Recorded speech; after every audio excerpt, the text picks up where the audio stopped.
I believe the most important thing someone can do when they're making a game is its pitch. Because that pitch is a promise to the audience and themselves about what a game actually is going to be about. Pendragon is a game about Arthurian knights. Dragon Game is about killing goblins for pocket change. Traveler is about space car payments. Crescent and Exile by Emma Acosta and published by MythWorks in late 25 are games about promises, dreams, and a little stardust, but not really for me. You may be thinking that Crescent and Exile are part of a set, but they are actually pretty different games that use a very similar system in different ways. It's a Venn diagram that I think is pretty interesting, actually. Crescent is a game about fairy tale whimsy, where you are kids who don't turn into squids, but instead are isekai into the land of make-believe. The daydream is supposed to be kind of like Neverland, but Jareth is gyrating in the distance and is also the moon. If I were to explain the game easily, it would be that Crescent is an additive dice pool system, taking a d10 and adding traits and other modifiers to help you succeed. Oh, and cards.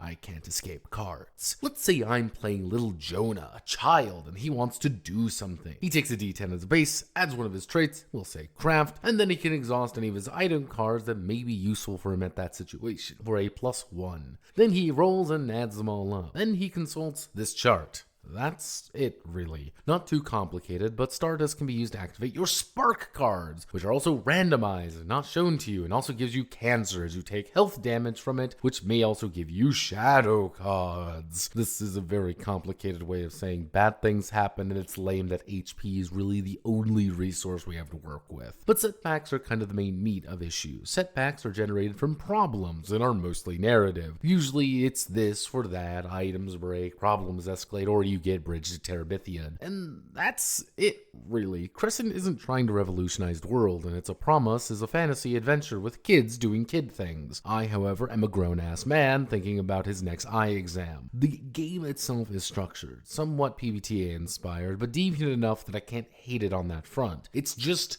not a game for me. Maybe as an introduction for kids, but yeah. But that's where Exile comes in. If Crescent is let's go on a Saturday morning adventure Dragon Tale style, Exile is far more demanding and gritty, which is to say we stopped being kids and now we're 13-year-olds and listening to Linkin Park. You are exiles from the fantasy kingdom of Not Relevantia and have been sent down to Uber Hell to die or star in Thriller. The basic premise remains the same mechanically. You assemble a dice pool, you roll, you determine the result. However, instead of a flat 3 outcomes, the Exile has a 2-hit number of 7, 9, 11, or 13, in which you can have the result determined by if you exceed, hit, or miss it. This is fine, but you do just start with a d4 as your baseline die for everything. Your traits tend toward being on the lower side as well, and your items are a lot less plentiful but a lot more useful. But you have each other. Helping one another increases faith in each other, meaning that when you assist others and help them out, both of you are rewarded with better die to your roll if you're actually helping one another. Though the system does add approaches, which is kind of an additional promises and problems, and mix on top of adding a lot more gummy stuff to the mess. Are these bad? No, most of these are additional mechanics serve the purpose of the game. Rage lets you burn relationships and kill yourself to automatically succeed. Perishing is a long-winded way of saying die later or die hard. Tears are your main advancement currency. Well, redemption can be earned for your hard ending to the game because there's a hard ending in which you break out of super hell and rock and roll or maybe have sex with a corpse. If